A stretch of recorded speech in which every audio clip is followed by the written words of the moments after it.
All right, cool. Let's get things started, guys. Welcome back to FCA Lacrosse's Wisdom Wednesday for week 2. This is our second of 4 installments of Wisdom Wednesday. And guys, you guys know the drill. Each week, we're going to aim to bring you a prominent name in lacrosse world and get an opportunity to hear parts of their story. We're going to ask them some questions and even have them break down some film and skills to help you guys develop better as lacrosse players.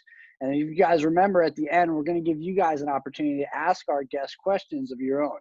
All right, so submit those questions at the column at the bottom, all right, in that bar. So without further ado, our guest should need no intro, but from Dallas, Texas, we have FCA national team player, 2016 FCA Lacrosse intern, 2-time all-conference and all-time offensive player of the year where he played college ball in Monmouth, 3-year MLL player for the late Boston Cannons, and the 2020 MLL championship MVP. We introduce Bryce Wasserman. Bryce, how are we doing this evening, man?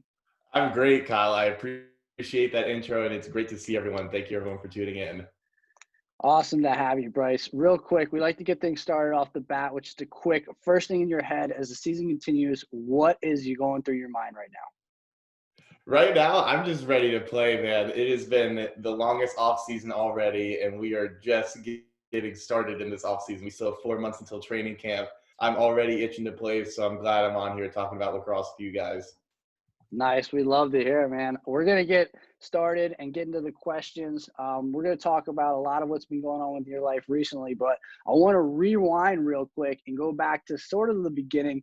And you've had the privilege of being involved with FCA as both a player, playing in Vail and the U19 team. I mean, you've been a huddle leader, an intern, and also a coach. I want to talk to you about what was it like being a part of the program of FCA and experiencing all those different types of perspectives? Yeah, I think that's been the best part about my time with FCA, right? I think kind of starting as a player, just like everyone in here, it is the best experience in club lacrosse. No one cares about you as a person and a lacrosse player more than the FCA community. And I know it took me a little bit. I didn't play FCA until I was 19 years old, a senior in high school. So it took me a little bit, but once I finally got there, I knew I didn't want to be associated with anyone else. And then, like you said, I was lucky enough to kind of help out in every single aspect of the organization. I was a coach, I was a huddle leader, and then I was lucky enough to be an intern with you back in 2016. That was the best summer ever, so I think that it was I think that kind of being full circle in my experience, going from player to huddle leader to coach to intern, it allowed me to see all the different perspectives of how FCA lacrosse works, made me super thankful for it, and just confirmed everything I've ever known, that all I wanted to do is be a part of FCA. Oh, it's fantastic. I will admit, FCA Lacrosse 2016, that summer was definitely the summer to remember. And continuing on that, I mean, you've been a part of some special FCA Lacrosse experiences, whether it be Vail, Gettysburg, Lake Placid. Think back to that real quick, and if you can think of what was your favorite experience in all your FCA journeys, or just some of the best memories of those trips. Yeah, I think each trip has its own great aspects, right? You go out to Vail, and just the beauty of Vail, Colorado, you're playing lacrosse in between these massive mountains, and just getting to know people. I think that was something that's super special for me from Vail. And then moving on, and you go to the Gettysburg camp, and I just think that everything FCA does at that Gettysburg camp is unbelievable, whether it's on the field, off the field, just all the bonding and spirituality that takes place there. It really is something that is unlike any other. And then obviously Lake Placid, kind of the culmination of the whole summer. You finally get out of the heat and get in some 60-degree weather, and it really is like the kind of bow on the FCA summer. And I think that has a lot of great memories associated with it. Just kind of being with everyone and kind of having like your last hurrah together and saying bye, and just kind of realizing how much the summer meant to you when you leave Lake Placid. So yeah, I think everything kind of has its own special aspects to it. And I'm glad I got to dip my toes in all of them. No, absolutely. I can certainly agree that whenever experience you're doing with the FCA, it always seems like it's done with excellence, and always seemed like there's going to be some lasting experience that continues with you for the rest of your life. And I know for me, and I know for you, that summer was extremely special for both of us. But, going on to fast forwarding to where you're at kind of this past summer, I know it was definitely a crazy summer for you, kind of being thrown in the MLL bubble. You obviously had a very successful season. As this past year in the MLL with the Boston Cannons, playing through a pandemic or shortened season had to be an experience in its own self. Then going on to winning the national championship, continuing on and being named MVP. I mean, talk to us all. Like, what was that experience like? And a lot of these guys on the call here have been trying to play lacrosse through COVID, so they kind of get it. But talk to us about what it's like at that level. Yeah, I mean, it's the most fun lacrosse I've ever played my whole life, kind of playing alongside the best in the world. It's unlike any other lacrosse I've ever played. Just coming from Dallas and playing at a smaller school at Monmouth, kind of being with all those all-star names and being across the field from Lyle. It's been really fun. And I mean, for this year specifically, I could go all the way back to February. I was a free agent and I ended up signing with the Boston Cannons, got a deal worked out with them. Was super excited about being in Boston. It's a great sports town. And then obviously March hits, the pandemic happens, and I just kind of put my hands up and I don't think we're playing. It was devastating. I look forward to every season of lacrosse. That's kind of like the highlight of my year. I've looked forward to it every single year since I first picked up a stick, right? So this is the first year that I thought I wasn't going to be able to play, and it was just really devastating to me. And then once we kind of got wind that we were going to be doing a bubble and a shortened season, kind of like a 2-3 week thing at Navy, it was one of the more exciting emails I've ever gotten. Emails aren't too exciting, but that email got me pumped up. And I think just kind of having the game taken away from me and from all of us for that 2-month period in the spring, and then kind of being told that we're going to be playing was really fun. And I think it got everyone really excited. And then obviously moving into the bubble, it was intense. You got all those guys shoved in a hotel for 2-3 weeks. We had IVs going because it was so hot. Those Maryland summers, you got IVs sticking out of both your arms trying to get rehydrated. So it was really intense, but that Cannons team that we had was really special. We had a really good bond off the field. We hung out off the field more than really any of the other teams combined. We spent a lot of time together, and I learned a lot about my teammates in that short amount of time, which was what I think helped us in the end win the championship. It was a rocky road and a long, short season. So I think that kind of culminating in that championship was something super special to me and super special to that team. And then for me personally, being able to be named MVP, I think that was really special to me just because of how far I've come, just from a kid who's playing baseball in Texas to just really wanting to go play in college, going to play anywhere. I go end up at Monmouth, and I get drafted second to last. No one really wants me. I get cut. And then finally being able to make my mark like that, I think it was really special for me as well. So it was a rocky summer, but I think it all ended up well. No, and you bring up a great point there of just, where your journey started and where it's begun now. And I want to get into that in a little bit. But first, I want to ask you the question of, though, for those of you who don't know who Bryce is, he has 2 younger brothers as well who both play Division I lacrosse. All right. And his younger brother, Casey, is a senior midfielder at Towson University. And his youngest is Drew, who's a freshman at Utah. All right. So we got to know, Bryce, out of the 3 brothers, who is going to be the Wasserman to watch in 2021? Yeah, I think it's going to be a pretty exciting 2021 for the 3 of us. I'd say watch out for the 2 in college. I've been doing my thing. I'm excited to switch over to the PLL. I think that's going to be a lot of fun. But I think Casey and Drew are both in really cool moments of their college careers, but also very different ones. Casey is a senior at that Towson program who's super established, and he's going to get a lot of playing time on that first midfield line. So I'm really excited to see what he does from his leadership role as a senior captain on that team. And then Drew, like you said, he's a freshman at Utah, so he's just getting started on his college career, and that's a really exciting time, but also pretty scary, trying to figure out how to find your role on a Division I team. So I'm really excited to see the impact that he makes as well in his freshman season over there at Utah. No, it's going to be incredible. It's going to be fun to watch all 3 of you guys play. You did mention, however, though, PLL. Now, for those of you guys who don't know, Bryce is exiting from the MLL, obviously, because of that organization being ended. But we've all been made aware that the MLL is no longer there. And the only team to be picked up by the PLL was the Boston Cannons. As I'm sure a player who's just hungry to continue to play, where does that leave you come summer 2021? Yeah, so we're going to go through a free agency process, and all the teams are going to kind of have a pick of all of the MLL guys that they want to come over to their teams. The Cannons coach was rehired as the coach of the Cannons Lacrosse Club. In the PLL, we've been in touch. As soon as everything gets finalized, I hope that I'll be able to sign my contract and be a Cannon for life, because I am tired of switching teams. There you go. Now, knowing you, I've had the pleasure of obviously knowing you personally, and it's just been amazing to hear your story, knowing that road from Texas to now the MLL obviously has not been an easy one. And I think through it all, there seems to be a constant theme of keeping the faith and kind of staying that course. And guys, for those of you watching, if you have the time, I would strongly encourage you guys to check out Bryce Wasserman's X video. All right, he goes into a lot more detail of the story. And unfortunately, we don't have a ton of time tonight for you to go into every single detail. But I just want to talk to you about, and I guess hear from you to talk to us about how your relationship with Christ has really played a role in your just crazy journey of small town Texas kid now to MLL MVP. Yeah, I think it's been the cornerstone of it, right? It's played a huge part in me before I even picked up a lacrosse stick, and I think it's shaped me a lot. And the thing that I can kind of relate to everyone, you talk about faith, the thing about faith is you walk by faith and not by sight.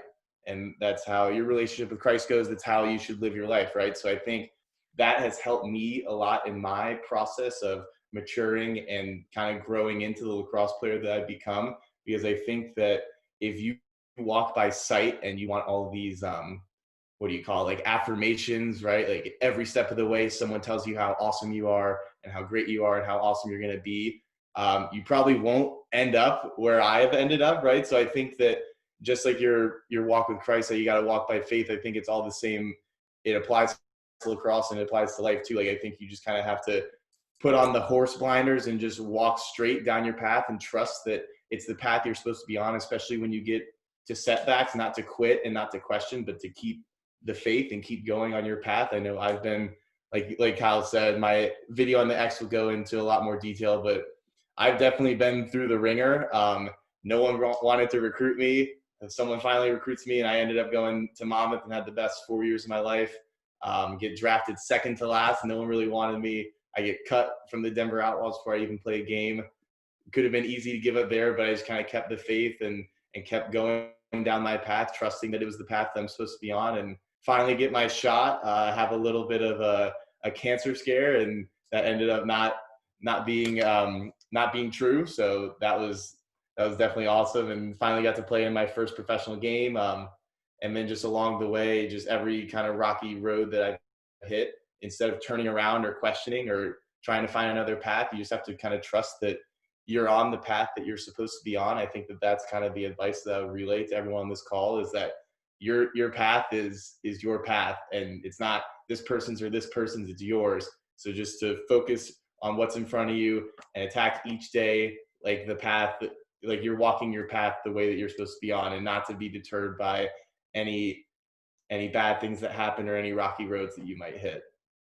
Absolutely. Very well said. No, I think that's a great lesson that can be carried throughout anybody's lacrosse journey. And it doesn't even have to be about lacrosse. I think those are lessons to be learned anywhere in your journey. And especially just kind of what Bryce talked about, is that being the cornerstone, that relationship with Christ, guys. That's going to be when everything goes down, whether it be COVID, whether it be lacrosse, whether it be making teams, not making teams, guys. That's going to be where you need to lean in on. And Bryce definitely hit that home, and that's awesome. As we take away that just huge bit of knowledge, guys, we're going to go into our segment of Bryce kind of just going through some film with us. All right. So in a little bit, Bryce is going to share a screen. And just as a reminder, guys, as you're watching, pay attention. This is a really cool opportunity to have somebody show you what it's like to see things from their mind, see things from his perspective. Bryce is going to talk to you about what he was thinking as he's making these dodges, as he's scoring these goals. And these are from clips from that time in the MLL. During their condensed season, some of them from the championship game, some of them are games leading up. But Bryce, I'm going to let you take over, and feel free to explain and stop and start at your will. All right, you got it. This may, all right, let me share my screen. You see that, Kyle? Yeah, we got it. All right, might move you over a little bit. Oh, won't let me. Maybe like that. There we go. That's much better. Can you see my little cursor thing so I can circle stuff? Yeah. All right, so we're going to press play. This is the championship game against the Denver Outlaws. That's me right there at X. I'm an X attackman. Most of this is going to be kind of directed at offensive players, but if you're a defenseman, this is also important to listen to, because if you can figure out what makes me tick and why I do things, then you'll be able to stop one of these attackmen from doing these things to you, right? So I think that it's important for everyone to see. So that's me right there at X. We're about to do a big little pick game. So that means I have a pole on me and someone's going to set a pick with a short stick for me. So it gets kicked back there. And then I actually end up setting the pick. We get a switch and I immediately pop out so that I can get, I just pointed with my actual finger, so that I get the short stick matchup, right? That's something that I really want. So I think that when I get a short stick matchup, I know I'm going to beat him. So you're going to see me come around this corner. And when I come around this corner, I'm pump faking with my stick, pretending like I'm going to pass, which is going to hold this slide right here. So watch. So the slide's about to come. I'm pump faking, which allows me to turn the corner and score. We're going to see another tighter angle. So you see how I'm pump faking, and then cut it in and shoot to score. So I think that that's something that's super important for younger players. You beat somebody to kind of keep that slide from getting to you, is to kind of have your head and your hands up like you're pump faking. So you see how I'm coming around like that. He kind of backs away, and then I'm able to turn it into score. I think that's something really important that everyone can learn. So this play, this is in the game before the championship game. I am not a fast shooter. I do not have a fast shot. Probably one of the slower shots in the team, on every team I've ever played on. So if you're someone listening and you don't have a fast shot, you can still score goals from outside. So this is going to be me. I'm going to be right here up top, and I'm going to get a pass, and I'm going to shoot a timer room shot. And for me, the thing about shooting timer room shots, since I can't shoot fast, is I have to change the goalie's levels, right? So whether I shoot high to low, low to high, make him move. This one is a bounce shot, which is what I love to do. No one does it anymore. I don't know why. The turf is your friend, and you're going to see why. So I catch it up here. So you see the bounce shot. You see the goalie gets down to his knees, and then it actually ended up going in that top corner. And then I think the back angle is the best one. So catch, wind up, bounce shot, and you see how it skips over the goalie's shoulder. So if you don't have a fast shot, you can still score goals from outside. I think this shows it, this angle shows it really well. Bounce it right over his shoulder. And then move it on. So here we have another big little game, a short stick setting a pick on a defenseman with a long pole. I come off of it really hard, get the switch, kind of bail out to let my teammate take that pole away from the play. And then so on this shot, something I like to do, you see how this short stick did a good job of kind of sticking with me? Something I really like to do when a short stick is even with me is I will step in and then step out and shoot around him. So you'll see right there, you kind of see, I think there's a couple more clips. Yeah, so I'll kind of try to do it slow-mo, and no, that's not happening. But so I'm going to drive up, and you'll just watch my feet on this one. Whenever I get to goal line, you're going to see me jab into him, out, and then shoot it. In, out, and shot. So you see how that kind of allowed me to get separation? It kind of showed it on that last one right here. In, out, and then I have the separation to shoot over the goalie's shoulder. A little celebration. So this one, we're pushing transition. We have numbers going up field. Gilray has the ball right there. He feeds it to me. So there's a Cannons player right here. There's another right here, and then here's me. The thing that I like to do to freeze the defense right here is you see how I wind up like I'm shooting and then kind of cut towards the cage. When you wind up, the defense kind of freezes because they want to get hit by the shot. I bring it in here. And the thing that when I finish in close like this, you see, I like to look at the goalie's posture because the goalies kind of cheat to where they think that you're going to shoot. So obviously I'm right here on this wing. He thinks I'm going to shoot to this far pipe. You see how he's leaning and giving up all of this net. So that's kind of what I see with my eyes when I'm winding up right here. And I kind of bring my stick back across my face and shoot a little twister to this near pipe right here. You'll see it. You see how the goalie's kind of leaning the wrong way, and I bring it back to the way that he's not leaning. That's kind of something that you can use when you're shooting inside. Here's the game against Connecticut. As you can see, we're doing another big little game. That's obviously my favorite thing to do. I like to get loose on short sticks. They don't switch right away. They kind of slow play it. And when teams slow play picks, I just like to run as fast as I can before they can kind of correct their mistakes. So you're going to see me come lefty off of this pick. And this short stick right here is kind of slow to react because they're trying to communicate. And then I drive up this lefty hash. You'll see. You see how I kind of turn on the jets a little bit as fast as I can when they're slow to react. And then the other part about this shot is I know that the goalie that's in cage is a left-handed goalie, Sean Scanoni, one of the best in the league. So he's a left-handed goalie, so his offside is on the far pipe. So I know I'm kind of shooting a hard angle shot fading away from the cage. So I know I need to snap it off stick. You see I was in that kind of bottom corner. You'll see right here, kind of away from his stick. You definitely need to read the goalie and shoot away from his stick when you're shooting far out shots like that. This is the last clip, I believe. We are man up, and this man up unit was a ton of fun to play on. You've got an all-pro box player, box MVP, all-pro box player, and then Randy Stotts is dead center. So they all have a lot better sticks than me, as you're going to see on this play. Randy's going to throw a behind-the-back pass. But anyway, we are man up. So that means the defense is going to be rotating with the ball. I'm down here in this corner, kind of off the screen. So my reads is when my defenseman shoots upfield, I'm supposed to follow him into the space that he left. So as you see, this ball moves around, they get rotating, and you saw how my defenseman came flying up. Then it's my job to kind of follow him up that hash. So you'll see Randy's behind the back pass, Challen catches it, and I'm coming up the hash where my defenseman came from. So that's a lot about reading space and kind of seeing where the defense is going, especially when you're man up, because they're going to be rotating and they're going to be moving. So whenever you see your defenseman leave to go rotate, you need to fill the spot that he was just in, and then you'll get a nice, easy jump shot like this one. And that's all we got. Let me stop the screen share. There you go.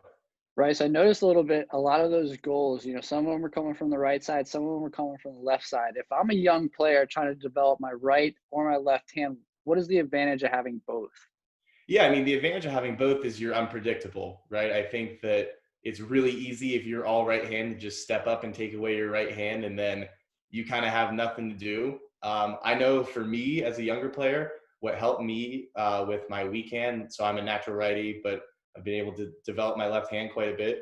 And I still do it to this day. It's going to feel weird, and you may feel weird for doing it, but the thing that helped me develop my offhand is no ball, just the stick. I would go stand in front of a mirror when I was younger, and I would just pretend like I was passing righty. I would kind of see how it looked, and then I would switch hands and just pretend to pass lefty and kind of make them match up as much as I could. The more my left hand could look like my right hand, then when there's a ball on my stick, I was ready to kind of be more of an ambidextrous player. That's awesome. Appreciate it. Thank you. All right, guys. After that, we're going to go into our last segment of the evening, and we're going to give you guys a chance to ask Bryce some questions. So while you guys take some time to fill up the comments, we've got a few questions that have already been sent in that we're going to get asked to have you, Bryce. Our first one was, who was your favorite lacrosse player growing up? Yeah, so that's a great question. It's kind of funny because now I played with one of them, I will play with the other one. My two favorite players to watch when I was growing up were Marcus Holman and Jordan Wolf. I love the way that they played the game. Marcus played at UNC, Jordan played at Duke when I was in middle school. So just kind of watching them and how they played the game, those were two of my favorites to watch. Awesome. This question comes in and says, what other sports did you play and how did they help? So I played football down in Texas. Everyone kind of had to play football down here. I played quarterback, which I think helped me a lot in lacrosse because it allowed me to, one, obviously be able to see the field. As a quarterback, you kind of got to see everything before it happens. So I think that helped me on the mental side of the game, as well as just kind of handling pressure. From outside sources, Texas football is a big deal. And so kind of being able to live under that pressure and do my best to thrive in it, I think really helped me for when I got to college lacrosse and pro lacrosse. Definitely, guys. If you guys watch Bryce, a lot of times you'll hear the announcer call him the quarterback of the offense. So I think that definitely overlays from being that position in football as well. This one says, what is your favorite fast food place? That is a great question because I love fast food. When I'm here in Texas, it's Whataburger. You guys have probably never heard of it. It's a Texas fast food chain, and it's Texas burgers. They are the size of your head. It's my favorite when I'm down here. If I'm not in Texas, I'm a McDonald's guy. I'll get the quarter pounder and a large Powerade. Beautiful. Um, Going off the food still, what is your favorite post-game or post-practice meal? Post practice. That's a good question. Post practice, post game. Honestly, I love like some Italian food, like a pizza or like a little. Up at Monmouth, we had this thing called a chicken vodka wrap. So it was a wrap with breaded chicken sliced up with vodka sauce on it. So that was really special. So I'll have to say any kind of Italian food post game. What is your go-to pre-game pump-up song? I really just kind of bump whatever's in the locker room. I'm not I let someone else DJ. That's never really been my thing. I know how to pump myself up, so I just kind of let everyone else do that. Beautiful. What was the first lacrosse team you played for? The first lacrosse team I played for, it would be the city team down here in Texas. Southlake is the name of my town, so I played for the Southlake youth team when I started up in 6th grade. Love it. What has been your favorite lacrosse game out of all the games you played? I would have to say the 2 championships. This past one with the MLL, and then in college, my team, we actually won our conference championship, which was super special just because Monmouth was a brand new program. And we were able to win our conference championship and go to the NCAA tournament our 3rd year. So I definitely say those 2 are tied. Love it. This one says, what is your favorite milkshake flavor? My favorite milkshake flavor. That's a great question. I love the Sonic Blast. I'll get a Sonic Reese's Blast. That's definitely my go-to. I love how all these questions are directed to food. We got Everyone down must that know. fast food train. Everyone must know how much Bryce loves to just eat. That's all he does. What football team did you play for? So I went to high school at Grapevine Faith, and that was the football team I played for. We're mid-sized private school down here in Texas. Nice. I love the creativity of these questions. What is your favorite amusement park ride? My favorite amusement park ride. I love Disney World. So thank goodness I live in Florida now. I haven't been able to make that drive up, but I will as soon as we're able to go back to Disney and have fun. But I love Disney. The Rock and Roller Coaster is unlike any ride. Indoor roller coaster, flips and everything, and they've got Aerosmith blaring on the speakers. That's definitely my favorite one. What is your favorite go-to lacrosse brand? What do you use? Whoever sponsors me. I'm just kidding. I I use String King in every stick I string. I'm particular about it, but I've switched through a lot of brands ever since I got to the pros. I did True, I did String King, I did Powell. Um, might have something coming down the pipe with East Coast Dyes, so everyone watch out for that. Fingers crossed. Love it. Do you have another job or you just play professional lacrosse? So technically no job, but right now I am in law school at the University of Miami. I'm halfway through my 2nd year. So when I'm not playing lacrosse, I am reading textbooks and studying the law.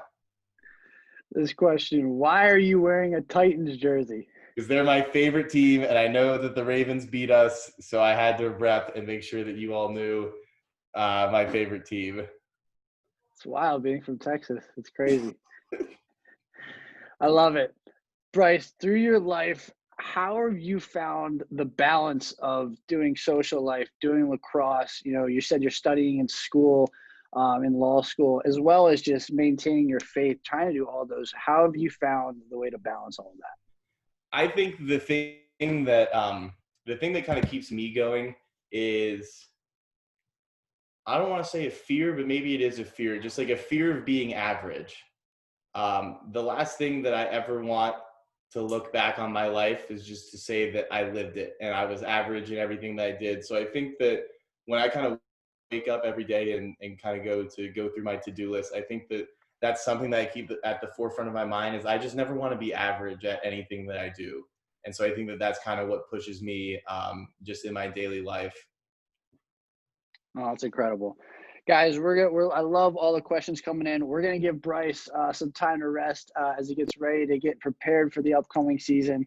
And if you guys have any more questions, feel free to send them in to the Instagram. We'll make sure Bryce gets them, make sure he answers them. A lot of questions involving the PLL and the MLL that I'm sure he'd love to answer for you guys. And we're going to give Bryce to kind of give us a few last words. But Bryce, if I'm someone on this call, what do you have for them as we end our time tonight?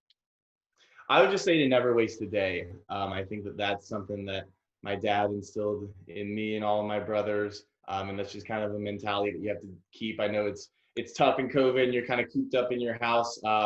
So I always say to never waste a day. Never let a day go by where you didn't get better at something, when you didn't read a scripture or part of a book, or go play wall ball, or go do a chore for your mom just because you want to. Like I would just say to never waste a day, and you'll be surprised that kind of the incremental gains that you'll have over the course of a year. Awesome. And love it. Wise words from the 2020 MLL MVP. Bryce, thank you so much for being on the call with us tonight. And just answering some questions, just being vulnerable and sharing some wisdom. Really appreciate you as a person, as a player. Thanks so much, guys. Feel free to say thanks to Bryce in the comments or scream it out loud if you guys want. But we are going to end tonight's call. Appreciate everyone being on here, guys. Thanks so much, Bryce. Thank y'all. See you guys. We're going to head out.